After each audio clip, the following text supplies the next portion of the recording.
Após a morte de Roberto, quem assume o governo é o vice constitucional dele, que não foi eleito na chapa do Roberto. Naquela época, as eleições, as chapas eram descasadas. As pessoas votavam para presidente e para vice-presidente. Então, Roberto foi eleito e o vice-eleito foi o Celso Peçanha, que era do PSD. E o governo do Celso Peçanha vai ser um governo muito complicado, com muitas denúncias de corrupção, com muitas denúncias de desvio do dinheiro público, né? Com muitas denúncias de empreguismo. Então vai ser um momento de crise política e financeira para o Estado do Rio. Então em julho de 62, em Caxias, Nova Iguaçu, Meriti, vai acontecer uma coisa, um novo motim.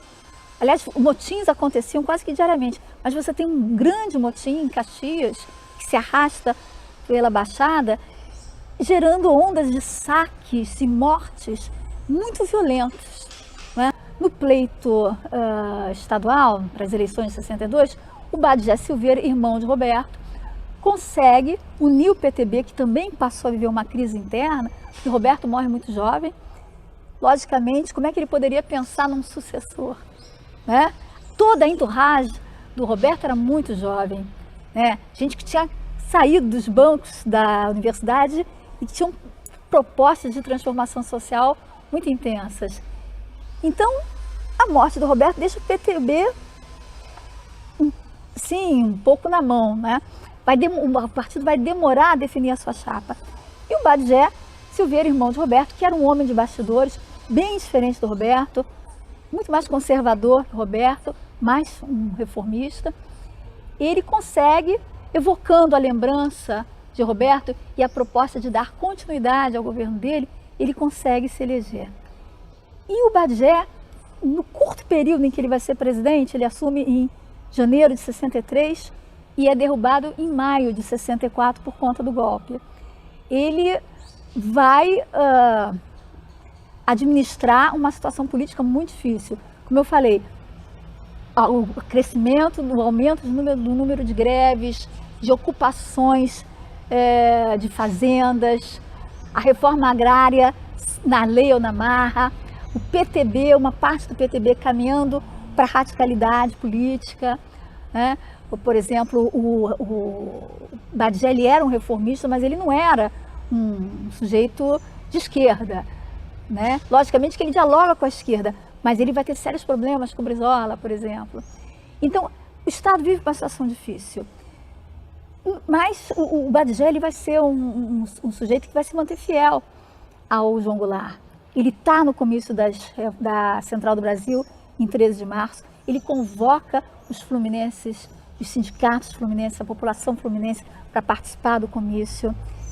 Ele, no comício, fala pelo Estado do Rio, fala se comprometendo com as reformas e vai pagar o preço político disso, que vai ser a cassação política em maio de 64. Ele é preso logo a seguir ao golpe, é solto, ganha um mês de sobrevida política, mas é cassado em 64. No dia 31 de março de 64, recebi um telefonema do deputado Afonso Celso Ribeiro de Castro, de Brasília, perguntando o que estava acontecendo, porque tinha notícias de que as tropas de Minas estavam invadindo o norte do estado do Rio de Janeiro por Itapiruna. Em Itapiruna ninguém estava a par desse fato, mas telefonei imediatamente para o Kaylard, secretário particular de Jango. O cara me tranquilizou, informando que não era nada demais e que não passava de arrufos de Magalhães Pinto. As notícias, no entanto, começaram a circular, que o Adhemar de Barros em São Paulo e o Carlos Lacerda no Rio de Janeiro estavam aderindo ao movimento revolucionário.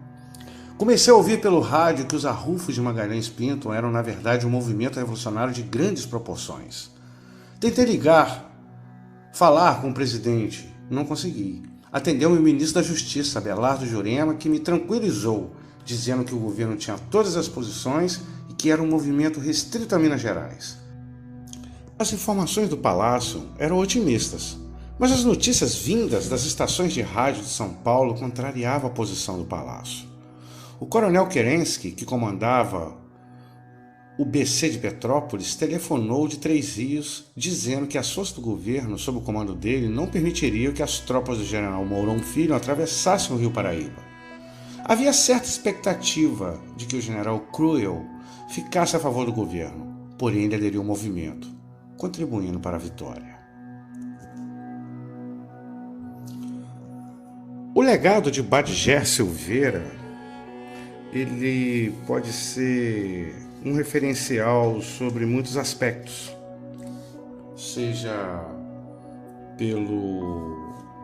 a sua lealdade política e seu caráter pessoal e político em se manter fiel às suas convicções democráticas e resistir às pressões dos generais para que ele renunciasse. Ele resistiu uma pressão tremenda durante mais de 30 dias, até ser definitivamente deposto.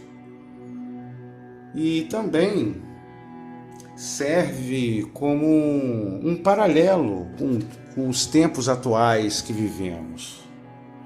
Nesse século XXI, na virada de 2020 para 2021, onde desde 2014 vivemos um período de polarização radicalizada entre direita e esquerda, o discurso da ameaça comunista. E interessante que Badger Silveira, diferente do seu irmão Roberto, que tinha um discurso radicalizado à esquerda de fato, Roberto era um contundente na sua oratória, Badger era um moderado, era um trabalhista moderado, defendia com convicção as reformas de base, participou efetivamente do comício da Central do Brasil com João Goulart, defendendo as reformas de base, convocou a população fluminense, sindicatos, autoridades, lideranças, e isso fez ele pagar um preço alto o seu posicionamento. Mas ele resistiu à pressão, foi ameaçado, viveu momentos de terror, foi preso, solto, assediado por outros governadores que aderiram ao golpe de 64, mas ele acabou sofrendo impeachment sob acusação de corrupção e de flertar com o comunismo. Isso mesmo, parece assunto de 2020, mas isso foi em 64 com Badger Silveira, o governador bonjesuense, irmão de Roberto. E depois ele foi alvo de um inquérito militar e nada foi provado. Nada foi provado, seja nas acusações de enriquecimento ilícito, ou seja no seu suposto flerte com o comunismo, sendo que ele sempre se manifestou anticomunista, pois o Vargas foi adversário duro do Partido Comunista, do movimento comunista no Brasil, desde a época de Prestes, Marighella, todos foram presos por Vargas. E Badger sempre se manifestou contrário ao comunista, se elegeu nesse discurso e mesmo assim ficou inelegível, perdeu o direito político por 10 anos sob a acusação de flertar com o comunismo, mesmo sem que tenha sido provado. Essa foi a trajetória de Badger nos momentos de crise, nos últimos 45 dias em que ele esteve no poder, que durou 1 ano e 5 meses.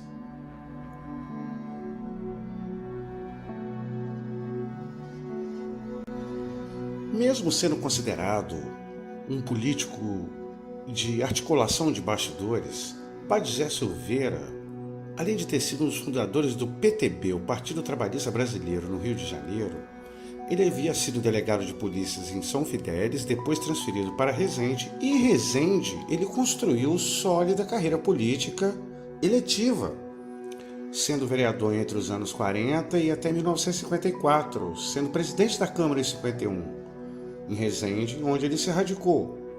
Com a ascensão de Roberto Silveira ao governo do estado do Rio de Janeiro, Badger foi secretário de Educação, secretário sem passo, diretor de Fundação Anchieta, diretor da empresa Fluminense de Energia Elétrica e ministro do Tribunal de Contas do estado do Rio de Janeiro, e teve participação ativa na campanha nacionalista pró-criação da Petrobras. Contudo, quase que nada foi dito sobre Badié Silveira, em termos historiográficos, seja pela escassez de documentos, pelos desdobramentos do golpe militar em 64, que depredou e desapareceram com arquivos e documentos oficiais no Palácio do Ingá, em Niterói, com a deposição do governador Badié Silveira, e aqui em Bom Jesus Itabapuana, que jamais tratou o governador como deveria. Salvo uma homenagem que ele recebeu numa sessão solene na festa de agosto, entre 97 e 98, pouco antes da sua morte, que foi em maio de 99, até 2014, nada se falava de Badié Teixeira da Silveira, o segundo governador do estado do Rio de Janeiro, nascido em Calheiros, que veio se eleger a reboque do legado do seu irmão mais novo, Roberto Silveira. E é sobre isso que vamos falar agora, e com o desfecho da luta militante de ativistas calheirenses e dos ativistas culturais daqui de Bom Jesus, notadamente Gino Bastos, o André Luiz, o Espaço Cultural Luciano Bastos, a editora Norte Fluminense, num trabalho fabuloso de resgate da memória e a reposição histórica de Badié Silveira no patamar que ele sempre deveria estar. Mas somente agora em 2020, no encerrar de 2020, é que ele recebe a definitiva e justa homenagem do povo bojesuense. Para a construção da usina e fazer um grande polo industrial. E o golpe militar o ceifou da vida pública do país. E não é possível que Bom Jesus mantenha no esquecimento Badié Silveira, que não basta saber o nome, mas tem que saber a história, o que fizeram, o que representaram de dignidade, pelo interesse e pelo bem de Bom Jesus. Essa homenagem que o Espaço Cultural Luciano Bastos, através do Dr. Gino, das suas irmãs, dando a Bom Jesus de Itabapuana e mostrando para Bom Jesus de Itabapuana o valor dos seus filhos que galgaram e chegaram no cargo máximo, né, da política do Estado do Rio de Janeiro, Roberto e Badié. E Bom Jesus deve a Roberto e a Badié a oportunidade de fazer com que as novas gerações possam tomar conhecimento da importância desses dois homens, não só para Bom Jesus, mas do orgulho de Bom Jesus e principalmente para o nosso estado do Rio de Janeiro e, quiçá, para o Brasil. E o golpe militar que tirou Badié da política nacional, não do estado do Rio de Janeiro, mas nacional. E como foi dito pelo Dr. Gino, Bom Jesus ainda deve, porque não tem um espaço público na nossa cidade em que está lá o nome de Badié da Silveira. Temos uma rua, uma avenida, a Avenida do Governador Roberto Silveira, mas Bom Jesus deve a essa lembrança. Mas graças a Deus, na iniciativa do Dr. Gino, com a família do Nené, na propriedade onde nasceu, onde morou Roberto e Badié, perpetuar um memorial para que o Bom Jesuense possa ter uma casa, onde ele possa chegar nessa casa e ali está sendo contada a história desses dois Bom Jesuenses ilustres que nos orgulha muito, Roberto e Badié da Silveira. Eu estou muito emocionada, sinceramente. Eu me sinto um grãozinho dessa realidade resgatada. Tudo começou quando eu fui levada pelas mãos do Dr. Badié, um secretário de Educação, para o Palácio de Ingá. E lá permaneci até a saída dele, o fatídico, né, do golpe militar.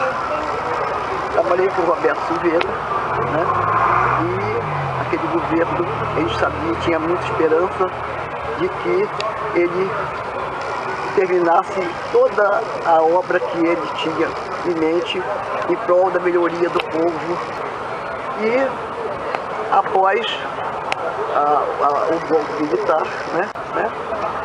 Então eu costumo dizer que eu sou um dos sobreviventes do Palácio do Engar, porque sofremos a perda do Roberto Silveira e a saída e a cassação do Badgé Silveira, né?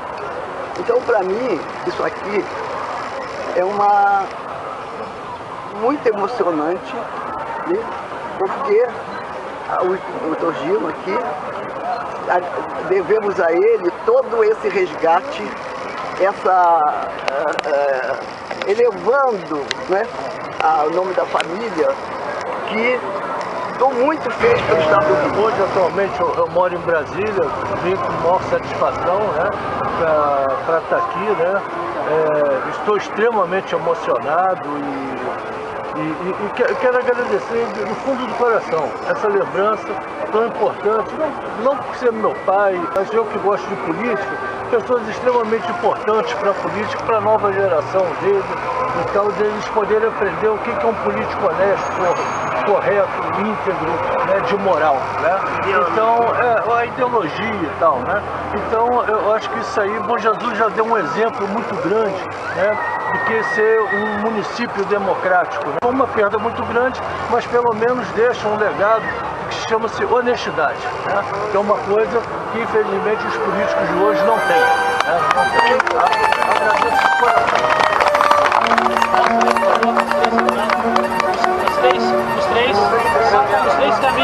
Os três caminham, por favor, aqui, segurando. Os três vêm aqui, por favor, e de frente fazem.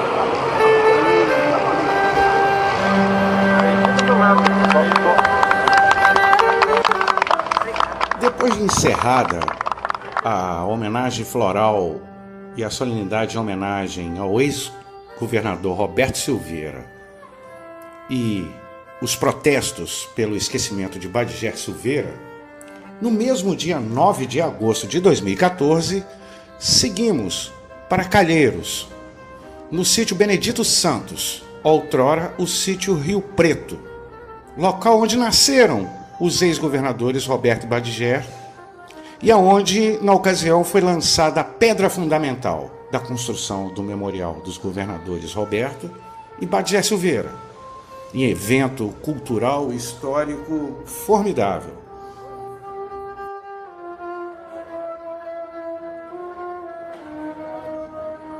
E passados 2 anos, no dia 7 de agosto de 2016, finalmente era inaugurado o Memorial dos Governadores Calheirenses e Pogesuenses, Roberto e Badgé Silveira, com a presença de Ismélia Saad Silveira, viúva de Roberto Silveira, e dos familiares de Badgé Silveira, dos filhos de Badgé, também e outros familiares da Silveirada.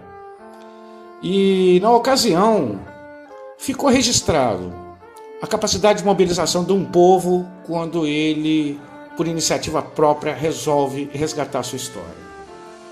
E o resultado não poderia ser mais gratificante, pois nos anos seguintes começaram a ser realizadas visitações no museu, como na primeira edição do Festival de História e Cultura de Calheiros, com as crianças de uma escola de Bom Jesus do Norte, visitando, conhecendo, desde nova, sabendo que Bom Jesus de Itabapoana tem 2 ex-governadores.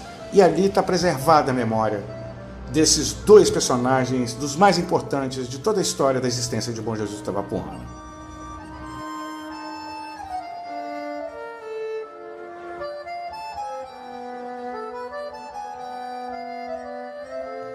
Na festa de agosto de 2019, tivemos talvez um dos mais relevantes eventos culturais de todos aqueles realizados em resgate à memória de Badgé Silveira, porque todos esses foram juntos com Roberto Silveira.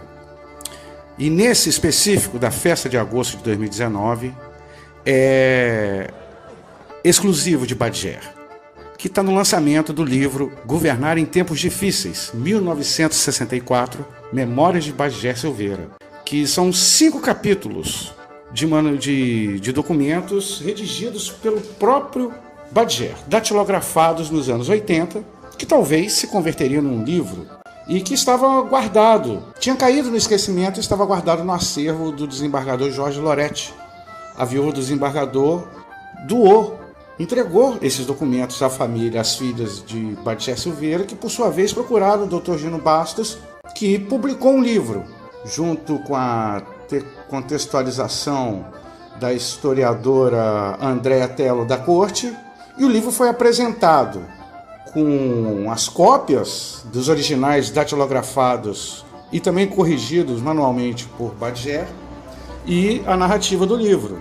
E foi um momento histórico, que nesses documentos, nessas memórias de Badger, eles trazem fatos de bastidores da época do golpe, tanto antes como depois, que podem inserir e também alterar a contextualização da historiografia do golpe militar de 64. Depois que ele teve que sair do governo por causa da ditadura militar, tempos depois ele pegou a máquina datilográfica e começou a redigir as suas memórias. Ele redigiu 5 capítulos. No 5º capítulo, ele fala sobre esse processo do golpe militar e tudo que ele sofreu por parte dos militares. É um capítulo inédito que vai alterar a historiografia nacional. E esses 5 capítulos, as filhas de Badger localizaram no acervo da viúva do desembargador Jorge Loretti, que era amigo da família, e confiou a nós para que nós pudéssemos, a nossa pequena editora Norte Fluminense, pudéssemos editar este livro. A consagrada historiadora Andréa Tosti, quando ela viu esse material, ela ficou apaixonada. Ela falou: se vocês quiserem, eu faço a introdução, faço a contextualização. Está uma linda contextualização, uma linda apresentação desse livro. E é um livro, só pudemos editar 300 livros. E hoje nós vamos, a editora Norte Fluminense não vai vender, vai oferecer como cortesia para que todos possam levar consigo esta preciosidade, esta relíquia. O segundo livro, que é a nossa editora Norte Fluminense, foi fundada por meu pai Luciano Bastos em 2009, exatamente para estimular a cultura e a história.